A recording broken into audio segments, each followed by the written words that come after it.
They never call anymore. I don't know what to say to her. These words echo quietly between generations, often unspoken, but deeply felt. It's not just about missed phone calls or awkward silences around the dinner table. It's a silent mental health divide that's growing wider between lonely grandparents and distant kids.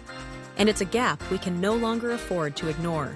Imagine two people living under the same roof, or maybe separated by just a few miles, or even a single phone call. Yet, emotionally, they're oceans apart. For many elders, the longing for connection is balanced by a fear of being a bother. I don't want to interrupt their busy lives, they think.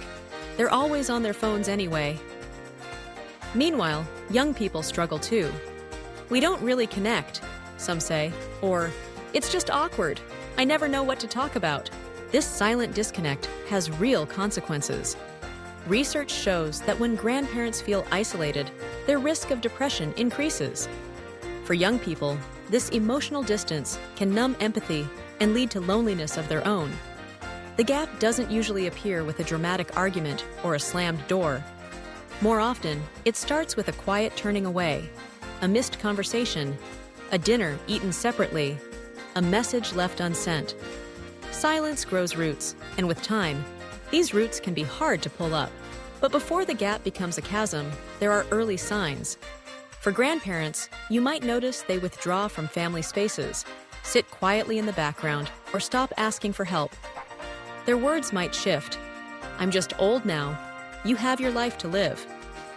It's not that they don't care, it's that they feel left behind. For kids and teens, the signs look different. There's avoidance, leaving the room when elders enter, choosing screens over conversation, brushing off attempts at connection with a shrug or a one-word answer. Sometimes they dismiss their elders as outdated, not realizing how much history and wisdom is being left unshared. But here's the truth. This isn't laziness or disrespect. It's a disconnect in emotional language. Both sides want connection. They just don't know how to build the bridge. So how can we bring generations together and heal the silent divide? First, give time a task.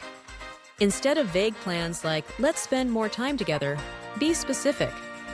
Invite your grandparent to cook a favorite dish, or ask them to teach you something from their childhood. These activities create a shared sense of purpose and open the door to natural conversation.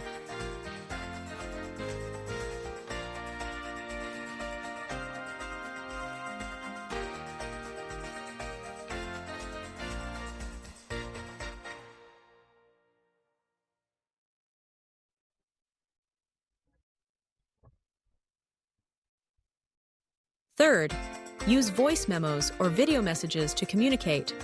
Teens often find it easier to express themselves through technology, and elders light up at the sound of a familiar voice or the sight of a loved one's face, even if it's on a screen.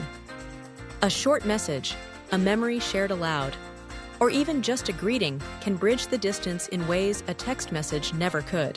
Loneliness isn't always loud. Sometimes it whispers from the corner of a room, or hides in the silence between messages that were never sent. But healing doesn't require grand gestures. It begins with a single moment of effort, a small invitation, a shared story, a simple, I'm thinking of you.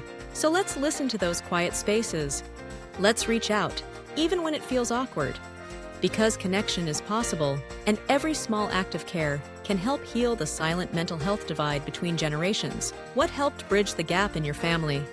Reach out, share your story, and remember, you're never alone in wanting to connect.